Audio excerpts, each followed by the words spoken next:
I never thought I'd end up working the night shift at Walmart. It wasn't my dream job, but after months of struggling to find work, I had little choice. The pay was decent, and the hours, though strange, allowed me to avoid the daytime rush of customers. It seemed like a quiet, almost easy gig. I was wrong. The moment I walked into the store for my first shift, something felt off. The air was thick with the sterile scent of cleaning products, and the fluorescent lights buzzed slightly, flickering just enough to make me question whether it was real or just my imagination. The store looked almost normal, but there was an unsettling emptiness that didn't sit right with me. My manager, a tall, gaunt man named Mr. Holloway, greeted me at the entrance to the employee lounge. His eyes were sunken, his skin pale like he hadn't seen daylight in years. He gave me a thin-lipped smile that didn't quite reach his eyes. "You're the new guy, right?" "Michael?" he asked, though it sounded more like a statement than a question. "Yeah, that's me," I said, trying to match his energy with a polite nod. "Good. You listen well, you'll do fine here." He handed me a small, folded piece of paper. "These are the store's special rules. Read them. Follow them." I unfolded the note, scanning the list quickly. At first, they seemed normal: clock in on time, keep the aisles clean, be polite to customers. But the further I read, the stranger they became. 1. Do not go near aisle 14 after 12:37 a.m. Point 2. If you see a customer in outdated clothing, do not approach them. Do not speak to them. If they approach you, act as though they do not exist. Point 3. The cameras will occasionally display static images of an empty store. If this happens, do not look away from the screen until movement returns. Point 4. If you hear someone whisper your name from behind you, do not turn around. No matter what. Point 5. If a coworker asks you to cover for them and their shift falls between 3:15 a.m. and 3:47 a.m., say no. They will insist. Do not give in. Point 6. At exactly 4:04 a.m., the store radio will play a song. Do not try to change the station. Do not sing along. Point 7. If you see Mr. Holloway anywhere other than the front office after 1:30 a.m., report to the break room immediately and lock the door. Point 8. Always leave before the sun rises. No exceptions. I looked up at Mr. Holloway, expecting some kind of explanation. Instead, he just stared at me, his expression unreadable. "Is this a joke?" I asked, my voice light, though a cold pit had begun to form in my stomach. His thin smile remained, but his eyes darkened. "No, it's not." I glanced at the other employees in the lounge. No one was laughing. In fact, a few of them actively avoided my gaze. One guy, maybe in his 40s with a graying beard, caught my eye and shook his head slightly. It was a warning. Mr. Holloway clapped me on the shoulder, startling me. "You'll get used to it. Now, clock in. You start in 5 minutes." As I walked to the punch clock, the note crumpled in my hand. I couldn't shake the feeling that I just made a mistake by taking this job. The rules felt like some elaborate prank, but the way everyone behaved, they believed in them. And soon, I would too. My first few hours on the job were uneventful, at least on the surface. I was assigned to restock shelves in the grocery section, something simple enough to keep me busy while I adjusted to the night shift. The store was eerily quiet, the only sounds coming from the distant hum of refrigerators and the occasional beeping of the self-checkout machines. I kept thinking about the list of rules in my pocket. They made no sense. The store looked like any other Walmart at night, empty, sterile, almost boring. And yet, there was an odd sensation creeping up my spine, like the feeling of being watched. I kept brushing it off. Maybe it was just my nerves, the unfamiliarity of a new job in a near-empty store. Then, at exactly 12:37 a.m., something changed. I was in aisle 12, placing boxes of cereal on the shelves, when I felt an odd pressure in the air. It was as if the atmosphere had thickened, making it harder to breathe. The fluorescent lights flickered for a brief moment, then steadied. I froze, remembering the first rule. Do not go near aisle 14 after 12:37 a.m. Aisle 14 was only 2 aisles away. My curiosity got the best of me, and I slowly peeked around the corner. The aisle looked completely normal, rows of canned goods, some scattered promotional displays, and the same dull, sterile lighting as everywhere else. But something was wrong. A single can of soup rolled slowly across the floor, as if nudged by an unseen hand. I stepped back instinctively, my heart pounding. There was no one there. No air vents, no signs of movement. The store had been dead silent just moments before. Then, I heard it. A soft whisper, barely audible, calling my name. I turned sharply, but there was no one behind me. My breathing grew unsteady as I backed away from aisle 14. The whisper came again, a little louder this time. It was coming from the aisle itself, from nowhere and everywhere at once. I didn't stick around to find out more. I hurried back to my cart, pushing it down the aisle faster than necessary. My hands trembled as I stocked the remaining items, my mind racing with questions. Was it a prank? Some trick played by the employees? If so, it was a damn good one. A few minutes later, I spotted another worker, an older man named Greg, the same one who had warned me with a silent shake of his head earlier. He was stocking shelves near the frozen food section. I hesitated, then approached him. Hey, Greg, right? I asked, trying to keep my voice steady. He glanced at me, then back at his task. Yeah. What do you need? I heard something. Over in aisle 14. Greg stiffened slightly. He put down the box he was holding and turned to face me fully. Did you go in? No, I said quickly. I just looked. And I heard something. Like a whisper. He sighed, rubbing his temple. Look, kid. You want to make it through the night? Follow the damn rules. Don't question them, don't test them. Just do your job and leave before sunrise. I swallowed hard. But what's in aisle 14? Greg's expression darkened. He hesitated before finally muttering, not something you want to see. Before I could ask anything else, he grabbed his cart and wheeled it away, leaving me alone with more questions than answers. The rest of my shift passed uneventfully, but the air of unease never left me. I kept catching movement in the corner of my eye, only to find nothing there. The cameras in the security office flickered once when I walked past, and I swore I saw something on the monitor that shouldn't have been there, a shadow standing perfectly still in the middle of an empty aisle. By the time my shift ended, I practically ran to my car. I didn't care if I looked paranoid. The list of rules wasn't a joke, and I was starting to realize that whatever haunted this Walmart was very real.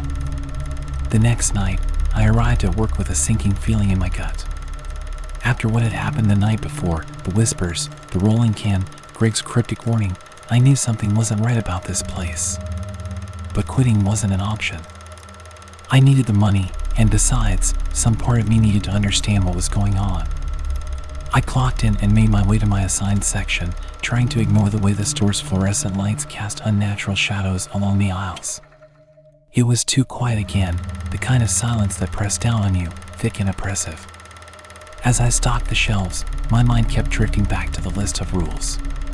Most of them still made no sense, but one in particular stuck out to me now. Rule 7. If you see Mr. Holloway anywhere other than the front office after 1:30 a.m., report to the break room immediately and lock the door. I hadn't seen Mr. Holloway since my first night, and I wasn't eager to find out why that rule existed.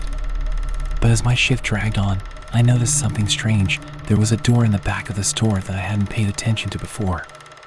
It was plain, unmarked, and set into the far wall near the stockroom. Something about it unsettled me.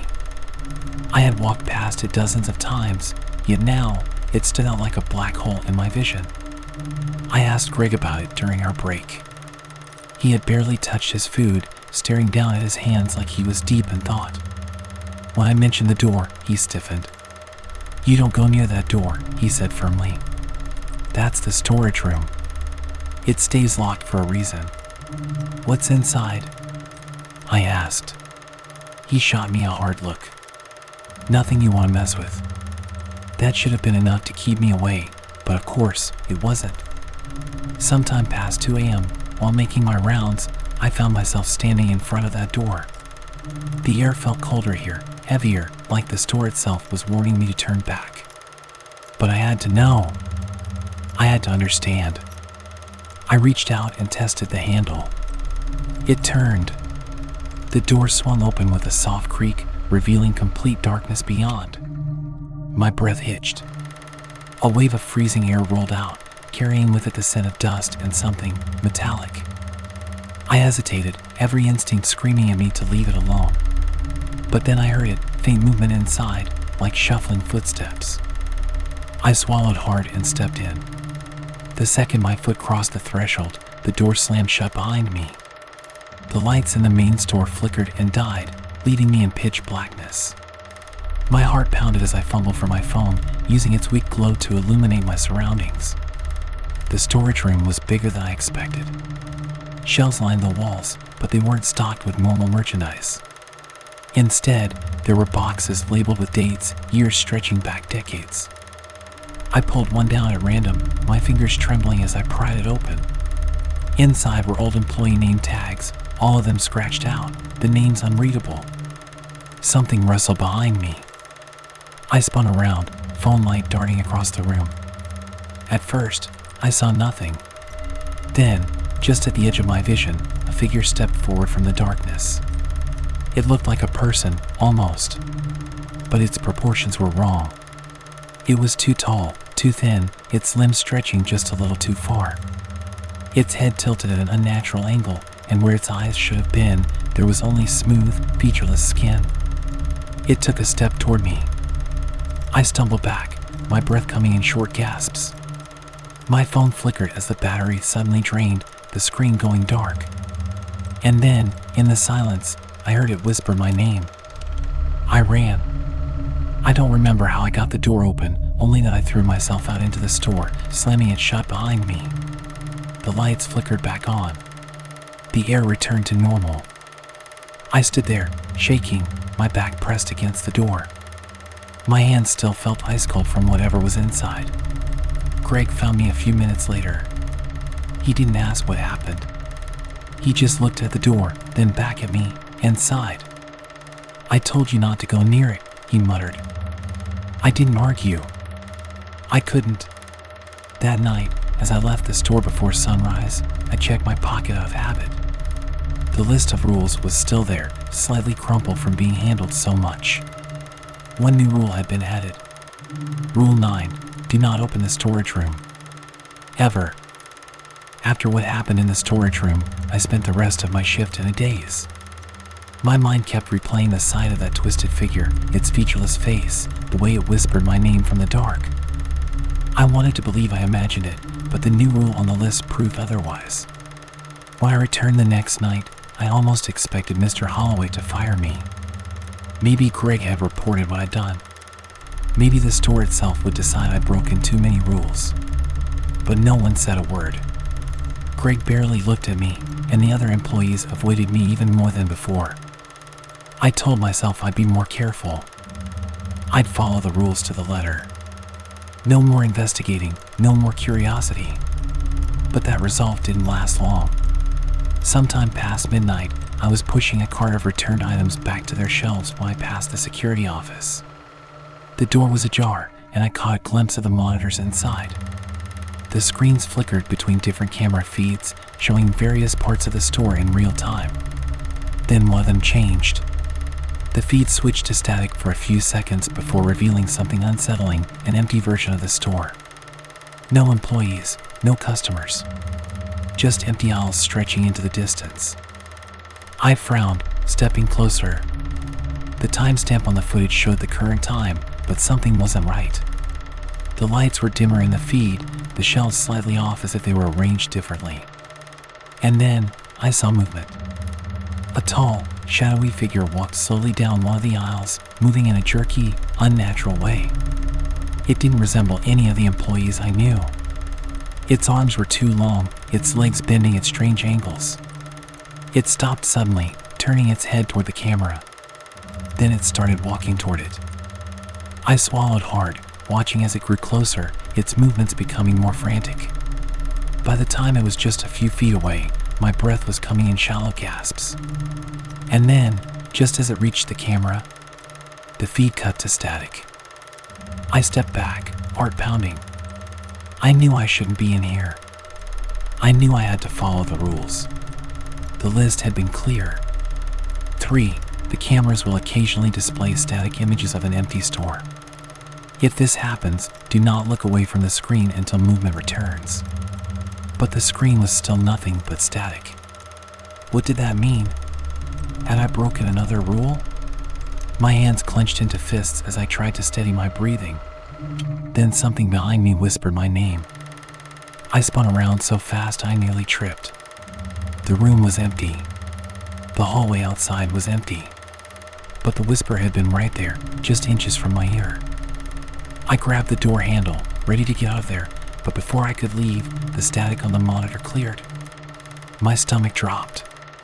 The camera now showed the security office. And I wasn't alone. A figure stood directly behind me, its tall, distorted frame looming in the doorway. My breath hitched, my body frozen in terror. I could feel something cold against my back, something pressing in close. But I knew if I turned around, I wouldn't be able to leave. The screen flickered again, and in an instant, the figure was gone. I stumbled out of the security office, slamming the door shut behind me. My pulse thundered in my ears as I leaned against the wall, trying to catch my breath. My hands were shaking, my entire body drenched in sweat. Greg found me a few minutes later. He took one look at me and sighed. "You looked at the cameras, didn't you?" I couldn't even bring myself to lie. I just nodded. He muttered something under his breath, shaking his head. "You're lucky. Sometimes they don't leave so easily." I swallowed hard. What was that thing? Greg didn't answer right away. He just reached into his pocket and pulled out a crumpled note, the same list of rules I had. But this one had an extra rule written in shaky handwriting. If the cameras show the security office, leave immediately. Do not turn around. By my 5th shift, I had memorized the rules. I had seen enough to know that breaking them wasn't just dangerous, it was a death sentence. The whisper in the security office, the thing that had stood behind me, the eerie footage on the cameras, they had shaken me to my core. But nothing prepared me for what happened next. I was assigned to stock pet food that night, a simple enough task. As I wheeled my cart down the aisles, I counted each one out of habit. 12, 13, 14. My breath caught in my throat. There was another aisle. Aisle 15. That wasn't possible. The store only had 14 aisles. I had walked these rows 100 times by now. But there it was, stretching out before me, the shelves lined with unfamiliar products. The fluorescent lights above flickered erratically, casting strange shadows that didn't quite match up with the shelving. I should have turned around. I should have ignored it, pretended I never saw it. But my curiosity got the better of me. I stepped forward. The air was different here, thicker, harder to breathe. The shelves were filled with brands I didn't recognize, their labels written in languages I had never seen before. Some packages had no text at all, just warped images of things that barely resembled food. A soft hum filled the air, low and droning, almost like a whisper beneath my skin. My fingers tingled as I ran them along the metal shelving, and for a brief moment, my vision blurred. Then I saw the man. He was standing at the far end of the aisle, his back to me. His posture was stiff, unnatural, like a mannequin that had been posed by someone who didn't fully understand human anatomy. He wasn't moving. I took a step back. The man took a step forward. A cold rush of fear shot through me. I hadn't seen him move, but he was closer now. Much closer. I turned and bolted, pushing the cart away, not caring about the noise.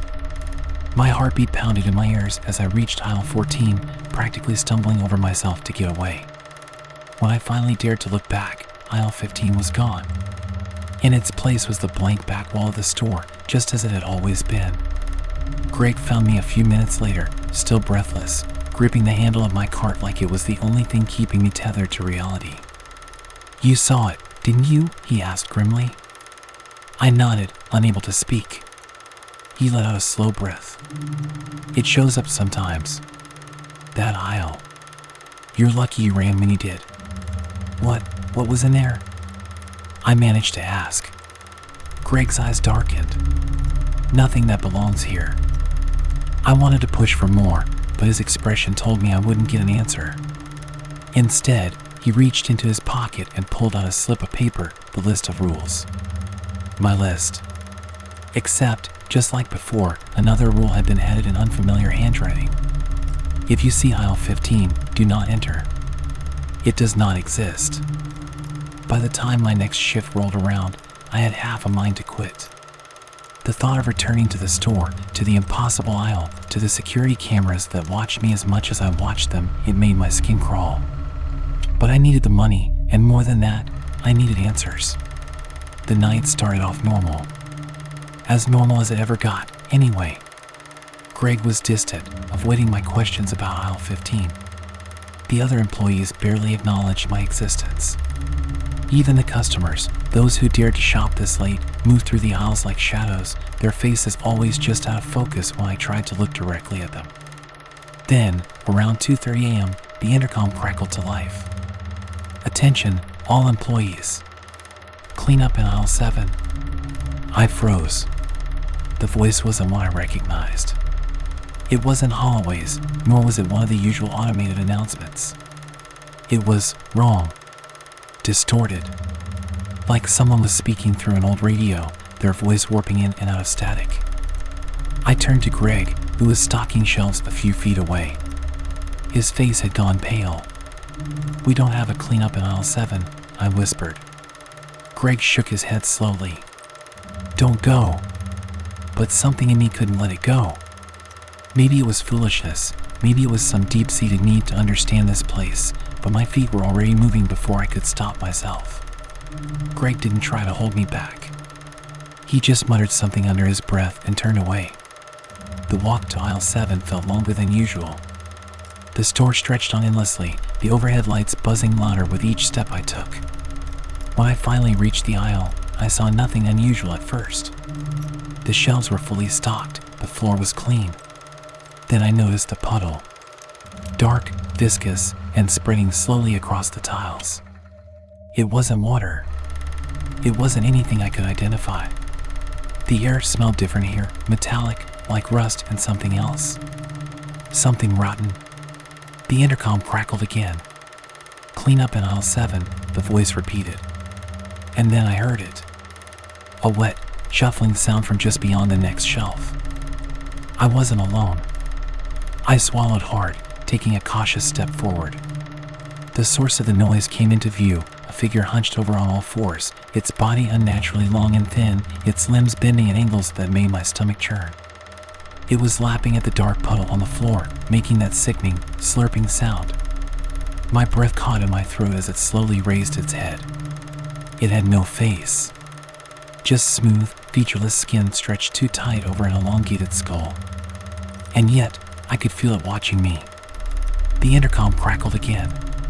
Clean up in aisle 7, the voice said, now right behind me. I ran. I don't remember how I got out of the aisle, only that I didn't stop running until I nearly crashed into Greg. He grabbed my shoulders, shaking me. Did you look at it? He asked, his voice urgent. I nodded, barely able to catch my breath. Greg swore under his breath, his grip tightening. They know you now, he said. They've seen you. Before I could ask what that meant, he shoved something into my hands. It was the list, the same one I'd checked a dozen times before. But there was a new rule now, written in a trembling hand. If the intercom announces a cleanup in aisle 7, do not respond. Do not look. Do not listen. After what happened in aisle 7, I started keeping my head down. I followed the rules as closely as I could, avoided looking too long at anything that seemed even slightly off, and most of all, I never responded to the intercom again. But the store wasn't done with me. I was restocking the frozen goods section when the temperature dropped. At first, I thought it was just the freezers, but this was different. The cold settled into my bones, heavier, deeper, unnatural. My breath fogged up in front of me as I placed a bag of frozen peas on the shelf. Then I saw him.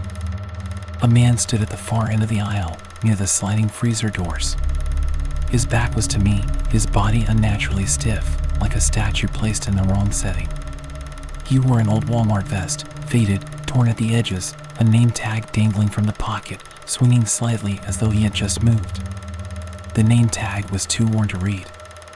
I knew, instinctively, that I should leave, that I should turn around and walk the other way. But something about him held me in place. The freezer doors next to him began to frost over, ice crawling across the glass at an impossible speed. The lights above flickered, casting long, distorted shadows that made him seem taller than he was. And then he turned. His face was wrong.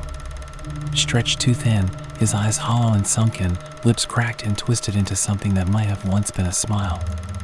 But it wasn't a smile anymore. It was something else. Something that made my stomach lurch. His mouth moved, but no sound came out. I dropped the frozen peas and took a step back, my heartbeat hammering in my chest. The intercom crackled. Employee number 237 returned to the freezer aisle immediately. I wasn't employee 237.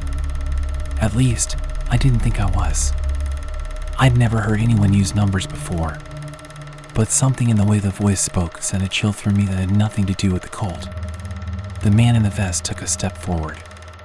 His shoes scraped against the tile, an unnatural, jerky movement like a puppet being pulled by unseen strings. The freezer doors behind him swung open. I didn't wait to see what was inside. I turned and ran. Greg found me in the stockroom 20 minutes later, sitting on the floor, shaking. He didn't ask me what happened. He just sighed, reached into his pocket, and handed me a folded piece of paper. It was my list. And there was a new rule. If you see the man in the freezer aisle, do not acknowledge him. Do not listen to the intercom. Do not let him take you into the freezer. By now, I had accepted that nothing about this Walmart was normal. I had seen things that defied explanation, followed rules that barely made sense, and felt eyes on me when no one was around. But despite everything, I kept coming back. Maybe it was the money. Maybe it was fear that if I quit, whatever lurked in these aisles would follow me home. It was around 3 a.m. when I noticed her. She was standing near the self-checkout, perfectly still, her hands resting lightly on the shopping cart in front of her. Her hair was long and dark, her clothes simple, jeans and a pale blue sweater that seemed oddly out of place. At first, I thought she was just another late-night customer. But something about her made my stomach twist. She wasn't shopping. She wasn't scanning items, wasn't fumbling for her card, wasn't even looking at the screen. She was just standing there, waiting. Her cart was filled with random things, cans of soup, a single shoe, a pack of batteries, a torn plastic bag that seemed empty. None of it made sense. I glanced around. Greg was nowhere in sight, and the few other employees on shift were occupied in the back. The store was nearly empty, the silence stretching uncomfortably between the buzzing fluorescent lights. I took a hesitant step forward. "Ma'am, do you need help?" She didn't respond. Her head twitched slightly, like she had heard me but wasn't sure how to react. I swallowed hard, resisting the urge to step back. The registers are self-service," I said. "But I can ring you up if..." She moved. Not like a person, not naturally. It was as if something had nudged her forward, her feet barely lifting from the ground. She reached for the scanner, but instead of swiping an item, her fingers just hovered over the glowing screen. Her nails were too long, the tips slightly discolored. The intercom crackled. "Do not help her." I jumped, the voice sending a jolt of cold terror down my spine. It wasn't Holloway. It wasn't anyone I recognized. The speaker's voice was garbled, layered, like multiple people speaking at once. I looked around quickly, but I was alone with her. Her head turned just a little, just enough that I could see the corner of her mouth. She was smiling. The kind of smile that was too wide, too forced, like someone trying to mimic human expression and getting it horribly wrong.